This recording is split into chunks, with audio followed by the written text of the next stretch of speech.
জলপাইগুড়ি বন বিভাগের মোড়াঘাট রেঞ্জ লাগোয়া সনেখালি বিটের ১ নম্বর সেকশনে একটি পূর্ণবয়স্ক বাইসনের মৃতদেহ উদ্ধারকে ঘিরে চাঞ্চল্য। শুক্রবার সকালে জঙ্গল সংলগ্ন গ্রামবাসীদের নজরে আসে বিষয়টি।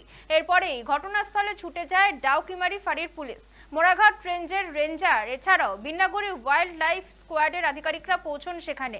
ময়না তদন্তের পর বাইসনটির প্রকৃত মৃত্যুর কারণ জানা যাবে বলে জানিয়েছেন বনকর্মীরা। উত্তরবঙ্গের ডুয়ার্সের বনজঙ্গল পেরিয়ে লোকালয়ে হাতি থেকে শুরু করে বাইসন ইতিমধ্যেই কিন্তু বহু খবর আমরা চাউর করেছিলাম এবং ঠিক এই মুহূর্তে জলপাইগুড়ি বন বিভাগের মোড়াঘাট রেঞ্জ লাগোয়া সোনাখলি বিটের সেকশন 1-এ একটি পূর্ণবয়স্ক বাইসনের মৃতদেহ ঘিরে কিন্তু রীতিমতো চাঞ্চল্য তৈরি গেছে। তবে এখনও পর্যন্ত বন দপ্তরের তরফে কিন্তু সঠিক কারণ জানানো হয়নি। তবে প্রাথমিকভাবে অনুমান করা হচ্ছে যে পূর্ণবয়স্ক জনিত কারণেই কিন্তু এই বাইসনটির মৃত্যু।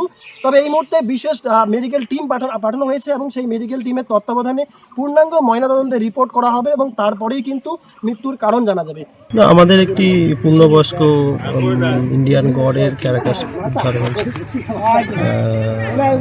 আমরা আমাদের হায়ার অফিসিয়ালকে জানিয়েছি, তার সাথে সাথে হায়ার অফিসিয়ালের নির্দেশ অনুযায়ী যিনি ভেটেরিনারি সার্জন যারা আছেন তারা আসবেন, পোস্টমর্টেম হবে।